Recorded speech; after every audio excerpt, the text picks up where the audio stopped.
जय हिंद साथियों, कैसे हैं आप सभी। स्टडी विद शैलेंद्र में आपका स्वागत है। और हम जो है वो एमपी पटवारी के लिए इतिहास की क्लासेस जो हम वो डिस्कस कर रहे हैं। ये हमारी क्लास नंबर 25 रहने वाली है। और इस वीडियो की अगर हम बात करें तो इस वीडियो के अंदर हम डिस्कस करने वाले हैं दिल्ली सल्तनत का प्रशासन। राइट, क्या डिस्कस करने वाले हैं? दिल्ली सल्तनत का प्रशासन हम इस वीडियो के अंदर जो है वो डिस्कस करने वाले हैं। राइट, चलिए आ जाइए। तो देखिए ज़रा, सबसे पहले आप हेडिंग डालेंगे अपने नोटबुक के अंदर। क्या हेडिंग लिखेंगे? दिल्ली सल्तनत का प्रशासन। राइट, दिल्ली सल्तनत का प्रशासन आप हेडिंग लिखेंगे और इसको हम जो है वो डिस्कस करना स्टार्ट कर देंगे। ठीक है, देखिए मेरे साथियों, अगर हम दिल्ली सल्तनत की बात करें तो दिल्ली सल्तनत का जो प्रशासन है वो एक केंद्रीकृत शासन व्यवस्था पर आधारित है। किस पर? केंद्रीकृत शासन व्यवस्था पर आधारित है। राइट, जैसा कि हमने अभी तक जितनी भी शासन व्यवस्थाओं को देखा है उनमें सभी में जितनी भी आपने देखो, चाहे चंद्रगुप्त मौर्य की, चाहे आपने मौर्य प्रशासन देखा हो, फिर आपने गुप्त प्रशासन देखा हो, कोई भी देखा हो, सभी जगह आपको केंद्रीकृत शासन व्यवस्था जो है वो उसका आधार दिखेगी। ठीक है, शासन व्यवस्था का। राइट, आगे अगर हम देखें तो इस केंद्रीकृत शासन व्यवस्था का अगर इस केंद्रीय शासन व्यवस्था का अगर हम आधार देखें, राइट, इस केंद्रीय शासन व्यवस्था का अगर हम आधार देखें तो इसका जो आधार है ना मेरे साथियों वो है कुरान। कुरान हो गया, शरीयत हो गया और हदीस हो गया। राइट, ये मेरे साथियों इसका क्या है? आधार है हदीस। राइट, सो ये मेरे साथियों क्या है? ये केंद्रीय शासन व्यवस्था का आधार है दिल्ली सल्तनत की। राइट, सो दिल्ली सल्तनत के अंदर केंद्रीय शासन व्यवस्था थी जिसका आधार कुरान, शरीयत और हदीस हो गए हैं। राइट, अब हम अगर इस एक तरफ केंद्रीय शासन व्यवस्था का अगर इस ढांचा देखें कि दिल्ली सल्तनत के अंदर जो शासन व्यवस्था रन हो रही थी उसमें उसका ढांचा किस टाइप का था, उसका स्ट्रक्चर किस टाइप का था, वो हम डिस्कस कर लेते हैं। जैसा कि हम अभी तक सभी शासन व्यवस्थाओं के अंदर डिस्कस करते आ रहे हैं। तो देखिए इसमें अगर हम इसका ढांचा देखें तो इसमें सबसे ऊपर केंद्र होता था। राइट, केंद्र होता था। केंद्र के नीचे आपको एकता देखने के लिए मिलेगा यहाँ पर। और यहाँ पर इसके बाद एकता के बाद नीचे, इसके नीचे सिख होगा और सिख के नीचे परगना होगा। राइट, और परगना के नीचे आपको साथियों ग्राम देखने के लिए मिल जाएगा। तो इस टाइप से इसका ढांचा था कुछ दिल्ली सल्तनत के प्रशासन का। राइट, अभी तक आप देख रहे थे कि केंद्र के नीचे प्रांत हुआ करता था, तो प्रांत को यहाँ पर एकता से रिप्लेस किया गया है। राइट, सो अब केंद्र के नीचे एकता होगा, एकता के बाद सिख और सिख के बाद परगना और परगना के बाद आपको ग्राम देखने के लिए मिल जाएगा। राइट, अगर हम इनके प्रमुख की बात करें तो केंद्र में तो आपको पता है सुल्तान ही बैठेगा। कौन बैठेगा? सुल्तान बैठेगा। राइट, और एकता का जो प्रमुख होगा वो इक्तादार कहलाएगा, ये भी आप जानते हैं। राइट, सिख की अगर हम बात करें तो सिख का प्रमुख होगा सिकदार। परगना का प्रमुख जो होता है मेरे साथी वो होता है आमिल। ठीक है, तो ये आपके एग्जाम्स के अंदर प्रश्न पूछे जाते हैं, इसलिए आपको ये सारी चीज़ें बताई जा रही हैं और आप इनको याद रखिए। ठीक है, मोस्ट ऑफ द केसेस में जो नॉर्मल आपको एग्जाम्स की प्रिपरेशन करते हैं वहाँ जब आपको जो है दिल्ली सल्तनत पढ़ाई जाती है तो उसका प्रशासन नहीं पढ़ाया जाता है। लेकिन हमने आपको वादा किया है कि हम आपको ऐसा कोई भी पॉइंट आपके लिए नहीं छोड़ेंगे जिससे आपको आपके जहाँ से आपके प्रश्न बन सकते हो। हम कभी भी अगर इन पास्ट में कभी भी क्वेश्चन बना हुआ होगा फिर भी हम उसको जो है डिस्कस करेंगे आपके साथ। ऐसा नहीं रहेगा कि नहीं यहाँ से हम क्वेश्चन नहीं बनेंगे या ऐसा बनेंगे या ये आपके लिए मज़ेदार है या आपके लिए मज़ेदार नहीं है, तो ये इससे कोई मतलब नहीं है। मेन मतलब है, मेन हमारा टारगेट क्या है कि हमारा ज़्यादा मेन मोटिव ये रहना चाहिए कि हमारा कोशिश ये करनी चाहिए कोई भी क्वेश्चन एग्जाम के अंदर बाहर नहीं जा पाए। ठीक है, अब देखिए अगर हम एकता की बात करें, किसकी बात करें? हम एकता की बात करें साथियों। ठीक है, ये जो एकता है ना, आपको ये एकता जो नजर आ रहा है, अगर हम इसके सूत्रपात की बात करें कि इसका सूत्रपात किसने किया था, एकता का सूत्रपात किसने किया था, तो अब मतलब इंडिया के अंदर सबसे पहले एकता को किसने रिप्रेजेंट किया था? तो इसको जो है मेरे साथियों रिप्रेजेंट किया था इल्तुतमिश ने। राइट, किसने रिप्रेजेंट किया था? इल्तुतमिश ने। और ये आपको बताया हुआ भी है हमने कि एकता व्यवस्था जो है वो किसने स्टार्ट करी थी? एकता व्यवस्था की शुरुआत इल्तुतमिश ने करवाई थी। इसके अलावा अगर हम इसका सेकंड पॉइंट देखें तो सेकंड पॉइंट देखिए कि अलाउद्दीन खिलजी ने इसको बंद कर दिया था। लिख सकते हैं अलाउद्दीन खिलजी के समय समाप्त, के समय समाप्त। राइट, इसको अलाउद्दीन खिलजी के समय पर समाप्त कर दिया गया था। राइट, और एंड थर्ड अगर हम बात करें मेरे साथियों तो इसको फिरोज शाह तुगलक ने फिर से स्टार्ट कर दिया। तो लिखिए फिरोज शाह तुगलक के समय दोबारा शुरू, के समय दोबारा शुरू, राइट। सो ये आप याद रख पाएंगे, ठीक है, कि फिरोज शाह तुगलक के टाइम पे इसको दोबारा से स्टार्ट कर दिया था। ठीक है मेरे साथियों, क्लियर है, इतना आपको समझ में आ गया। ठीक है, अब हम क्या करते हैं, दिल्ली प्रशासन के अंदर जो मंत्री हैं, विभाग हैं, थोड़ा सा उनके बारे में भी जान लेते हैं, राइट। तो देखिए मेरे साथियों, सबसे पहले आप क्या लिखेंगे, मंत्री व विभाग हम लिखने वाले हैं। हम क्या डिस्कस करने वाले हैं, मंत्री व विभाग हम यहाँ पर जो डिस्कस करने वाले हैं, राइट। अब देखिए मेरे साथियों, जिसमें सबसे पहले आप देखें तो सबसे पहले हम वजीर की बात करते हैं। किसकी बात कर लेते हैं, वजीर की बात कर लेते हैं, जो एज अ प्राइम मिनिस्टर हुआ करता था उस टाइम पे, क्या होता था, प्रधानमंत्री हुआ करता था, राइट। तो इसका प्रमुख काम होता था, राजस्व का प्रमुख होता था। ये कौन होता था, राजस्व का प्रमुख हुआ करता था, राइट। क्लियर है, ये आपको समझ में आ गया। सेकेंड हम बात करें तो मजूमदार की बात करते हैं। किसकी बात कर लेते हैं, मजूमदार की बात कर लेते हैं।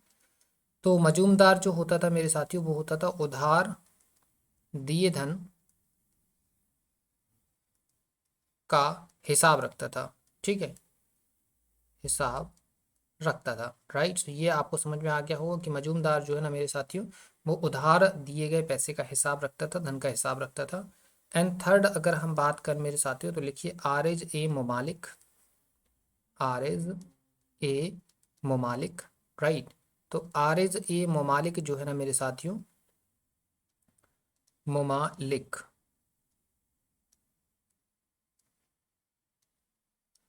आरिज ए ममालिक, राइट। सो आरिज ए ममालिक जो होता था मेरे साथियों, इसका काम होता था, ये होता था सैन्य विभाग का अधिकारी। कौन कौन होता था, ये सैन्य विभाग का अधिकारी होता था, राइट। कौन होता था मेरे साथियों, ये सैन्य विभाग का अधिकारी हुआ करता था। एंड फोर्थ पे अगर हम बात करें तो काजी उल कजात लिखिए, काजी उल कजात, राइट, काजी उल कजात लिखिए। इसका काम देखिए ये क्या करता था, ये होता था न्याय विभाग का सर्वोच्च अधिकारी, न्याय विभाग का सर्वोच्च अधिकारी। इट मीन्स इससे ऊपर जो है वो राजा होता था, राजा के बाद अगर सर्वोच्च अधिकारी की बात करें तो फिर काजी उल कजात हुआ करता था, राइट। नेक्स्ट हम बात करें तो लिखिए बरीद ए ममालिक, बरीद ए ममालिक, राइट। सो बरीद ए ममालिक जो होता था मेरे साथियों, ये होता था गुप्तचर विभाग का अधिकारी। कौन होता था, गुप्तचर विभाग का अधिकारी, राइट। क्लियर, सो ये आप याद रखेंगे, ये कौन होता था, गुप्तचर विभाग का अधिकारी हुआ करता था, ठीक है। नेक्स्ट नंबर 6 पे आ जाइए, लिखिए दीवान ए खैरात। ये तो हम ऑलरेडी डिस्कस कर ही चुके हैं आपके साथ, दीवान ए खैरात क्या था। दीवान ए खैरात जो है वो क्या हुआ करता था, एक ये दान विभाग हुआ करता था। क्या होता था, ये दान विभाग जो है वो हुआ करता था, राइट। आगे की हम बात करें तो ये हम नेक्स्ट भी हम बात कर चुके हैं, दीवान ए बंदगान की बात कर चुके हैं, राइट। दीवान ए बंदगान, राइट। सो दीवान ए बंदगान की अगर हम बात करें मेरे साथियों, तो दीवान ए बंदगान जो होता था ये दास विभाग होता था ये, और इसके बारे में हम ऑलरेडी डिस्कस कर ही चुके हैं आपके साथ कि दीवान ए खैरात और दीवान ए बंदगान ये फिरोज शाह तुगलक के टाइम पे स्टार्ट किया गया था इनको। इसके अलावा एक और है दीवान ए अमीर को ही आपने सुना होगा, बताया था आपको हमने, दीवान ए अमीर को ही, राइट। सो दीवान अमीर को ही आपको बताया था, ये क्या है, ये किसान विभाग है, ठीक है। कैसा है, किसान या कृषि विभाग, राइट, कृषि विभाग, ठीक है। सो ये जो है वो किसने बनवाया था, ये किसने चलाया था, ये मोहम्मद बिन तुगलक ने चलाया था, राइट। किसने चलाया था, मोहम्मद बिन तुगलक के टाइम पे इसको गठित किया गया था, राइट। नेक्स्ट अगर हम बात करें तो लिख सकते हैं दीवान ए अर्ज, दीवान ए अर्ज, राइट। सो ये जो विभाग है ये एक सैन्य विभाग हुआ करता था, राइट। कैसा विभाग हुआ करता था, ये हुआ करता था मेरे साथियों सैन्य विभाग, ठीक है, क्लियर। तो इस टाइप से हमारे कुछ विभाग हो जाते हैं। इसके बाद हम अब कुछ की पॉइंट्स को डिस्कस कर लेते हैं। क्या डिस्कस कर लेते हैं, ऐसा करें यहाँ पे नहीं, नेक्स्ट पेज पे हम डिस्कस करते हैं इनको, राइट। चलिए, सो आ जाइए, देखिए सब अब हम क्या करते हैं, थोड़े से की पॉइंट्स हैं उनको डिस्कस कर लेते हैं, उसके बाद हम आगे की तरफ बढ़ जाएंगे। पहला पॉइंट देखिए, देखिए अमीर आपने सुना होगा, अमीर वर्ड आता है आपके इसके अंदर, आपने दिल्ली सल्तनत के अंदर काफ़ी ज़्यादा अमीर अमीर वर्ड सुना होगा। इसका मतलब क्या होता है, ये होता है ऑफिसर्स। ठीक है, कौन होते हैं ये, ऑफिसर्स होते हैं। ठीक है, आला ऑफिसर्स जिन्हें हम बोल सकते हैं, राइट। ये रिच पर्सन से इसका कोई लेना देना नहीं है। अमीर की अगर हम बात करें मेरे साथियों, तो इनका प्रभाव और प्रभावहीन, ये दोनों ही सिचुएशन इनके साथ आपको देखने के लिए मिलेंगी अमीरों के साथ, राइट। जो सल्तनत काल में जो आला अफसर होते थे, आला पदाधिकारी जो होते थे, वो एक टाइम पे प्रभावशाली होंगे, एक टाइम पे प्रभावहीन होंगे, राइट। तो इनका जो सर्वाधिक प्रभाव है वो लोधी शासन काल में देखा आपको, लोधी शासन में आपको देखने के लिए मिलेगा, राइट। किसका, अमीर का जो सबसे ज़्यादा प्रभाव है, वो अमीरों का जो सबसे ज़्यादा प्रभाव है वो आपका लोधी शासन के अंदर देखने के लिए मिलेगा। लेकिन आप देखेंगे कि बलबन ने और अलाउद्दीन खिलजी ने इनको प्रभावहीन बना दिया था, सारी शक्तियाँ अपने हाथ में लेकर उनको रेगुलेट किया, राइट। सो बलबन व अलाउद्दीन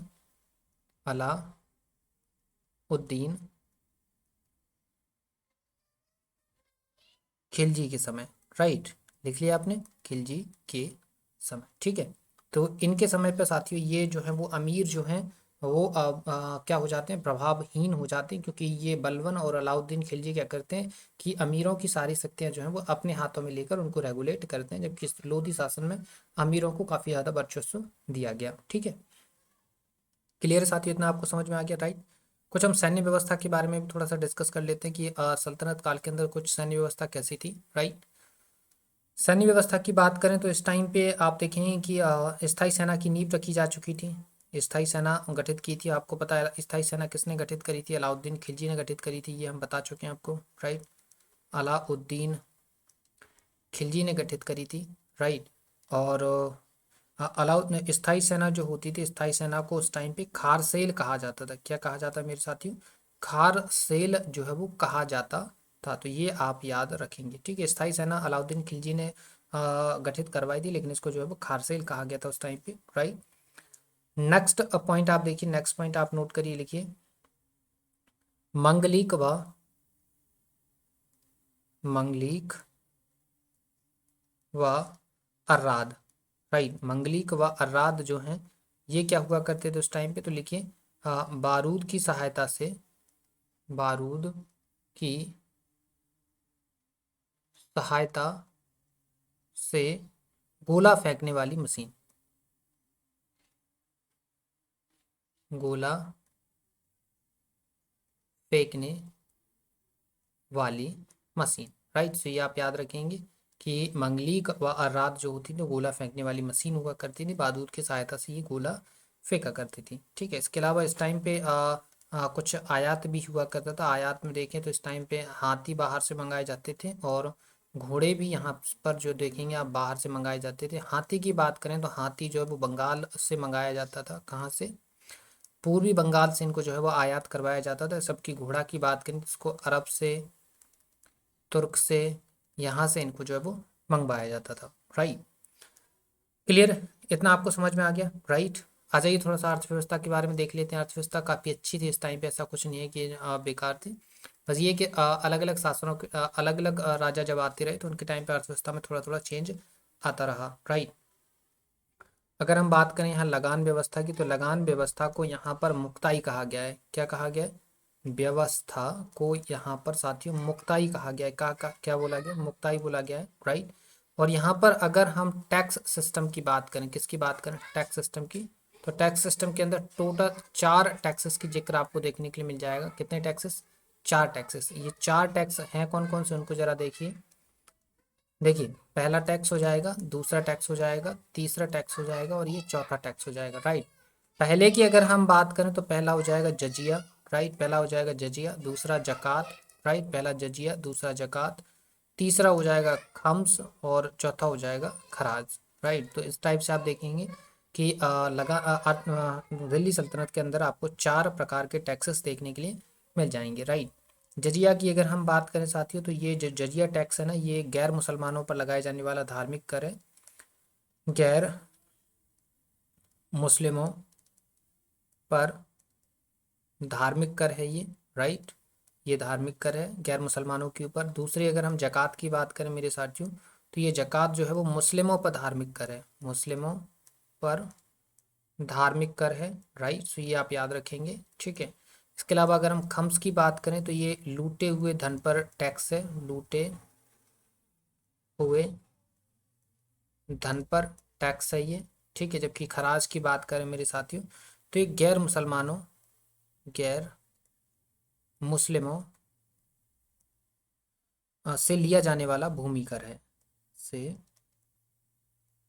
लिया जाने वाला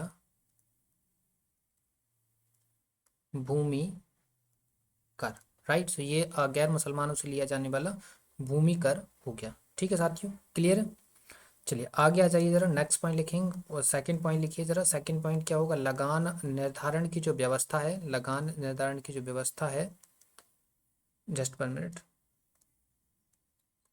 आपने देखा लगान निर्धारण की लगान व्यवस्था को क्या बोला गया, यहाँ पर मुक्ताई बोला गया, जबकि लगान निर्धारण को यहाँ पर, लगान निर्धारण व्यवस्था को यहाँ पर जो है वो मसाहत बोला गया है। क्या बोला गया, मसाहत यहाँ पर जो है वो बोला गया है, राइट। नेक्स्ट और थर्ड नंबर पे लिखिए, थर्ड नंबर पे लिखिए केंद्र के नियंत्रण की भूमि जो होती थी, केंद्र नियंत्रण की भूमि जो होती थी, केंद्र नियंत्रण की भूमि, उसको यहाँ पर खालसा बोला गया है। क्या बोला गया है, खालसा जो है वो बोला गया है, राइट। इसके अलावा देवल एक यहाँ पर अंतर्राष्ट्रीय बंदरगाह है, देवल क्या है यहाँ पर लिख सकते हैं, देवल एक अंतर्राष्ट्रीय बंदरगाह, अंतरराष्ट्रीय